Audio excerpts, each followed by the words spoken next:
Directors ஒரு சில விஷயங்களை பார்த்தீங்கன்னா இன்டெரக்டாக நம்மகிட்ட கன்வே பண்ணியிருப்பாங்க, அதுவும் ஃப்ரேம் மூலியமாகவே. ஸோ எக்ஸாம்பிளுக்கு சொல்லலாம், லியோ மூவியில் வந்து பார்த்தீங்கன்னா நம்ம தளபதிக்கு மேலே வந்து பார்த்தீங்கன்னா ஒரு ரிங் இருக்க மாதிரி வந்து காமிச்சிருப்பாங்க.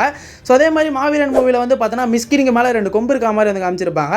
ஸோ அதே மாதிரி ராயன் மூவியில் வந்து பார்த்தீங்கன்னா ராவணன் நின்றுட்டு இருக்க மாதிரி 10 தலைகளோடு இருக்க மாதிரி வந்து பார்த்தீங்கன்னா ஒரு ஃப்ரேமில் வந்து காமிச்சிருப்பாங்க. ஸோ அதே மாதிரி இப்போ ரீசெண்டாக வந்து ரெட்ரோ மூவிலுமே எடுத்துங்க, சூர்யாவுக்கு பின்னாடி பார்த்தீங்கன்னா 2 கொம்பு இருக்க மாதிரி வந்து காமிச்சிருப்பாங்க.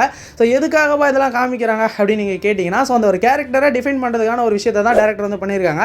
ஸோ அதாவது இந்த அளவுக்கு இந்த ஒரு கேரக்டர் இருக்குது அப்படின்றத வந்து பார்த்தீங்கன்னா கம்பேர் பண்ணுறதோட வந்து பார்த்தீங்கன்னா ஃப்ரேம் மூலியமாக நம்மகிட்ட காமிச்சிருப்பாங்கன்னே சொல்லலாம்.